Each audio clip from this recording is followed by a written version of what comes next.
Hello everyone, and welcome to the Independent Review Team or IRT training for the 2019 COC program competition. The IRT leaders for this year are myself, Kira Henderson, the Data Coordinator for the Texas Homeless Network, and Andrew Willard, the COC Performance Coordinator for Texas Homeless Network. On this slide, you will find both of our email addresses as well as our cell phone numbers that you can call if you have any questions or concerns throughout this process. Texas Homeless Network, or THN, is not only the lead agency for the Texas Balance of State Continuum of Care, but it is also the HMIS lead agency for the Texas Balance of State. The TX-BOS COC, again, Texas Balance of State COC, covers 215 of Texas's 254 counties. In total, that means we cover about 85% of Texas's landmass. To give you a visualization on this, this is the geographical coverage area of the COCs in Texas. There are a total of 11 COCs spread throughout Texas. The orange is the Texas Balance of State COC region, and as you can tell, it does take up the majority of this map. So why is the COC program important? There's a couple of major reasons. It helps ensure effective use of mainstream resources, it promotes community commitment and engagement, it optimizes self-sufficiency, and it can provide funding for rehousing homeless.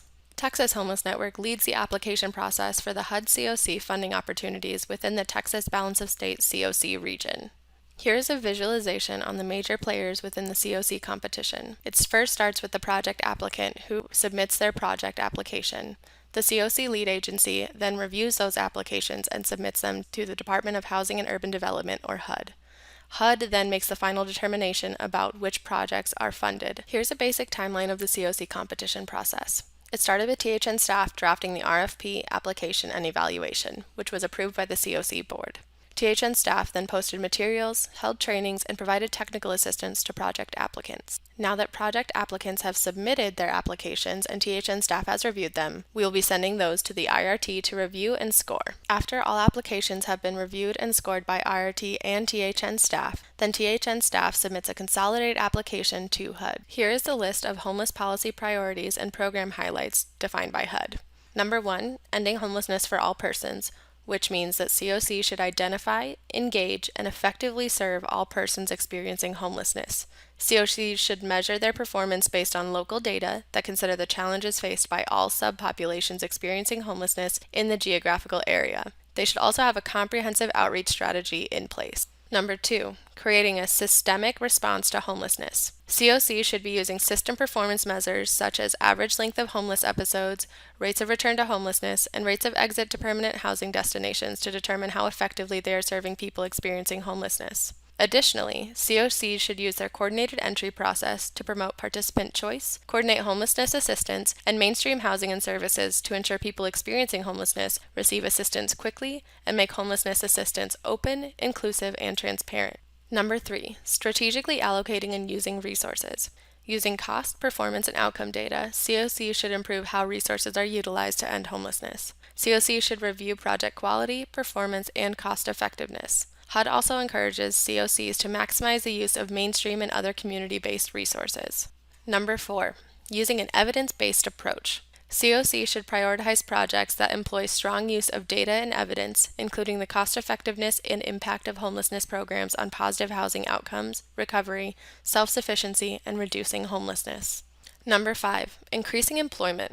Employment provides people experiencing homelessness with income to afford housing. Employment also improves recovery outcomes for individuals with mental illness or addiction. COCs and COC-funded projects should work with local employment agencies and employers to prioritize training and employment opportunities for individuals experiencing homelessness. And number 6, providing flexibility for housing first with service participation requirements. The traditional housing first approach has 2 basic parts. First, individuals are rapidly placed and stabilized in permanent housing without any preconditions regarding income, work effort, sobriety, or any other factor. Second, once in housing, individuals never face requirements to participate in services as a condition of retaining their housing. The first part, placement into permanent housing without preconditions, is an important priority to ensure that federal funds are allocated to providers that serve the most vulnerable homeless individuals. This NOFA maintains the commitment to unconditional acceptance of individuals into housing, especially for people with a high degree of vulnerability. At the same time, allowing service participation requirements once a person has been stably housed may promote important outcomes So the SNOFA also provides communities and programs with flexibility, without penalty, to use service participation requirements after people have been stabilized in housing. So now that I've given you some background to understand the COC competition, let's switch gears and talk about how the scoring process works. Before we get into the nitty-gritty part of scoring, I want to address a couple of points.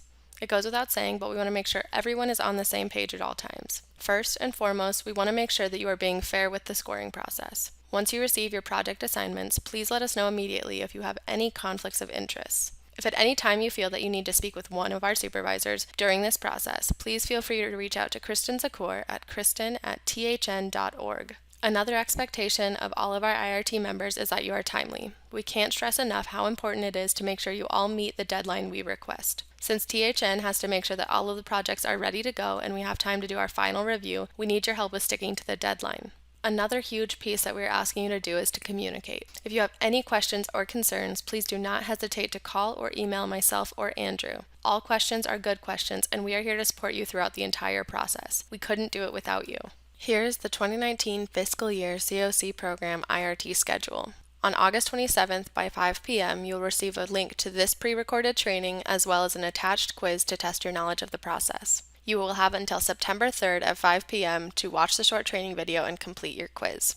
On September 6th, by noon, you will receive your team assignment and your COC applications. THN staff will make themselves available throughout the day on September 9th for Q&A on the training and the overall process. You will have until September 16th by 5 p.m. to complete scoring and submit your projects back to THN. This means that you will have 10 days, so September 6th all the way until September 16th, to review your applications. Reviewers will receive 3 to 4 projects each. Review team partners will both score the same projects, and the scores will be compared for consistency by THN staff. It should take you about an hour to score each project. You'll receive a packet which will include everything you need to score the project application. They'll be labeled according to the type of application. THN will then evaluate the score sheets and, based on your hard work, assign the final score to the project by averaging the final scores. I do want to remind you that this does not mean that we want you to influence your partner's score.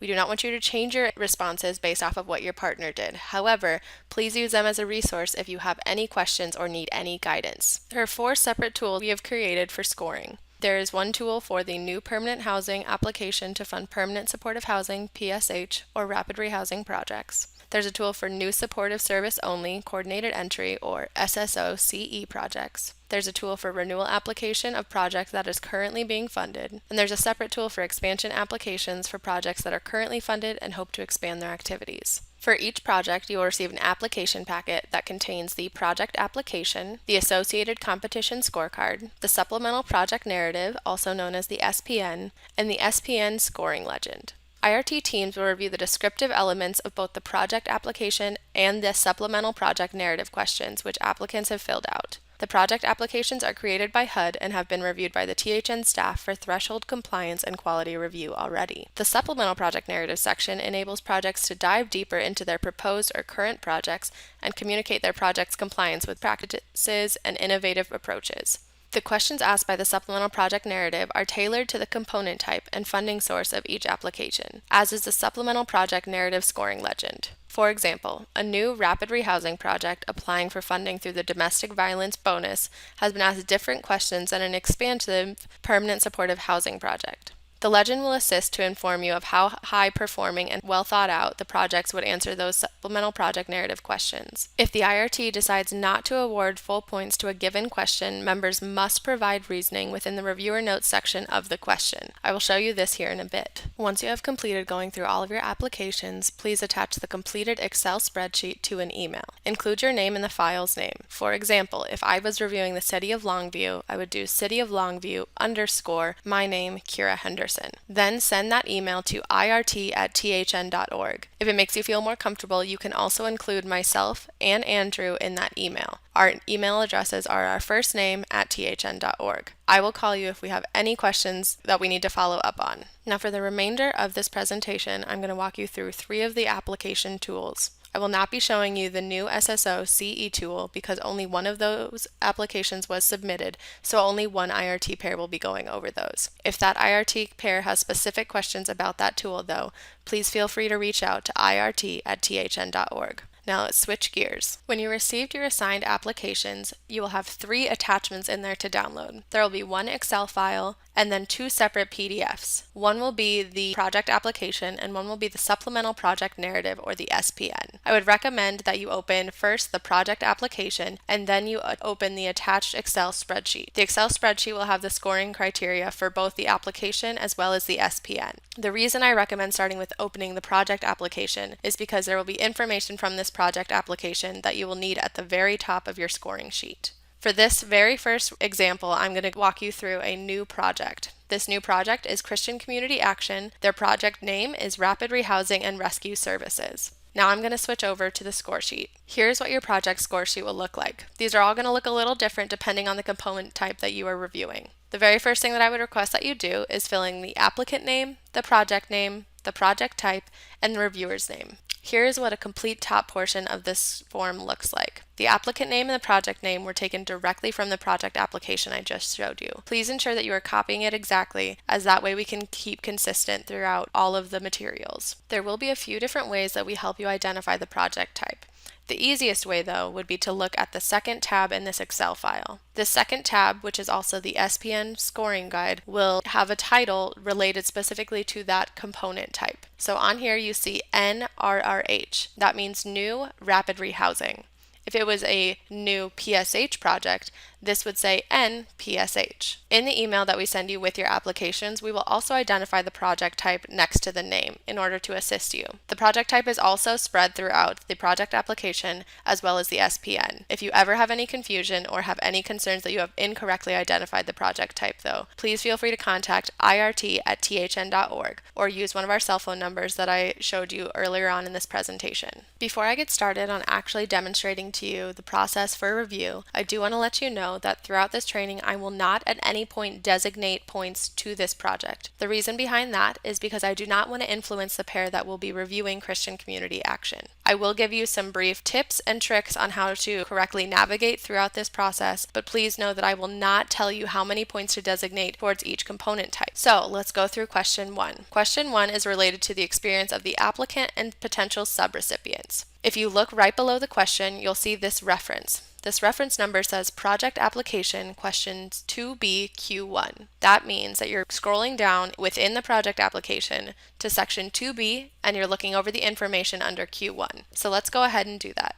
Now that I'm back on the project application, there's 2 ways to find the correct section. You can always scroll down to where you need to go. However, since these applications are lengthy, I might recommend that you use the Control Find feature. If you go to your keyboard and you type in Control F, you'll see something that pops up here on the left corner that says Find On Page. If you type in the section like 2B, it'll take you directly to the section that you need. Another way to double check that you're in the correct section is not only checking the number, but also double checking that the language on the project application for that question matches the language on the score sheet. We'll notice right here that it does in fact match. Describe the experience of the applicant and potential subrecipients. This is the point in time where I would recommend, if you have the ability to have dual monitors, it would be very helpful. That way you don't have to navigate between the two and you can have them up at the same time. So once I read through question 1 and what they wrote, I'm going to navigate back over to the score sheet and designate them a score. Under each section, we have the total points available to be awarded for this question, meaning that they can earn up to 3 points for working with and addressing the target populations, up to 2 points for developing and implementing relevant program styles, up to 2 points for identifying and securing matching funds, and up to 3 points for managing basic project applicant operations during financial accounting systems. This is where we're going to rely on your background information and your knowledge of the projects and the COC program in order to determine how many points they should be awarded. This is also the time where if you have confusion or if you need some assistance, not only can you talk to myself and Andrew, but you can also utilize your IRT pair. Once you go through that question, then you would continue down in order. So the next question is Q2, and it's also in section 2B. You'll notice that it again goes to section 2B and Q3. On the project application, you can see that both of those questions are also there. Here's question 2 and their response, as well as question 3. You'll notice that once you have completed all of the sections, then you'll see Section 5, Supplemental Project Narrative. You need to complete the supplemental project narrative in order to complete this form, as we combine both of the scores together. This is the point in time where you will no longer be using the project application and you will download the additional document that we attached to the email called Supplemental Project Narrative. This is also the time that you will guide yourself over to the second tab on this Excel file that again will have the project component type. This is what the supplemental project narrative guide looks like. Any box that is colored in this orange color means that you have the ability to type in there. Please remember that if you do not give full points for each of these sections, you will have to give a note explaining why.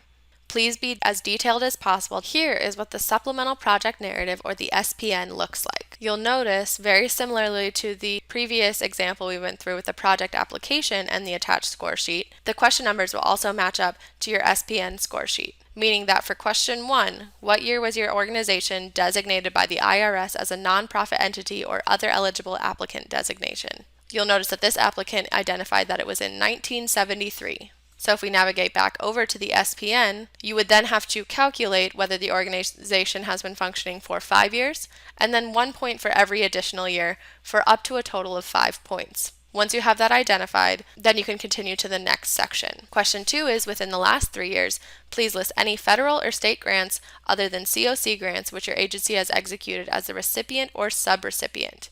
This is question number 2, so if you navigate back over to the SPN, you'll look at question number 2, read the information, and then fill out your SPN score sheet accordingly. Then you will continue in the same order throughout all of these questions until you have completed this score sheet as well. Once you scroll to the bottom of this sheet, you'll see that the points available for the SPN for new projects in rapid rehousing would be 65. Then you would type in the number of points that you have given them as an IRT member. Once you have that calculated out, you'll navigate back over to the original tab where you scored their project application, and you will type in the number that you just calculated right here, which will then give us the total score.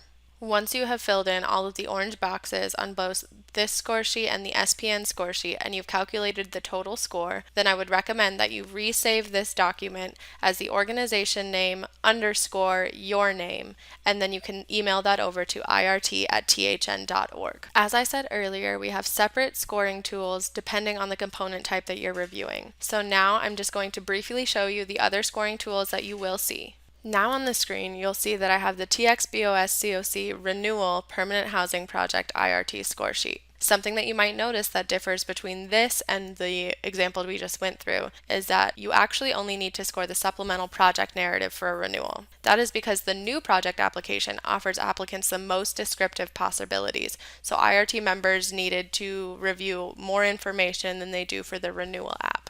This is because the renewal project application does not offer applicants the ability to change or edit their project description. IRT members will only need to review the supplemental project narrative and the supplemental project legend to accurately score this project type. And finally, here's the COC Combined Renewal or Expansion Project IRT score sheet. Again, you'll notice this is significantly shorter than the new project application score sheet.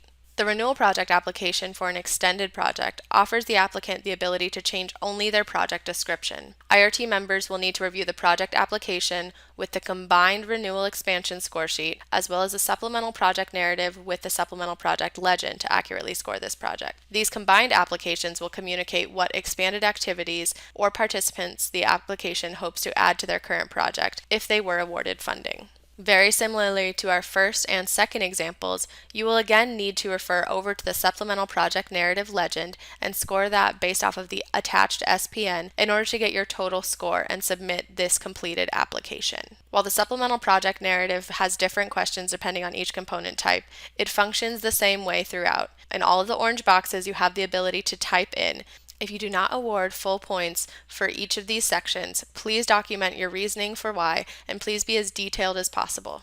Again, I know that this was a very fast overview of the scoring tools and the ways that you will be reviewing as an IRT member. I will again give you all of the contact information that you need for myself and Andrew in order to assist you throughout this process. Thank you again for your time and dedication as an IRT member. We really truly could not do this process without you, and we thank you so much. Now that you've watched this training in its entirety, please go ahead and navigate to the attached quiz to test your knowledge.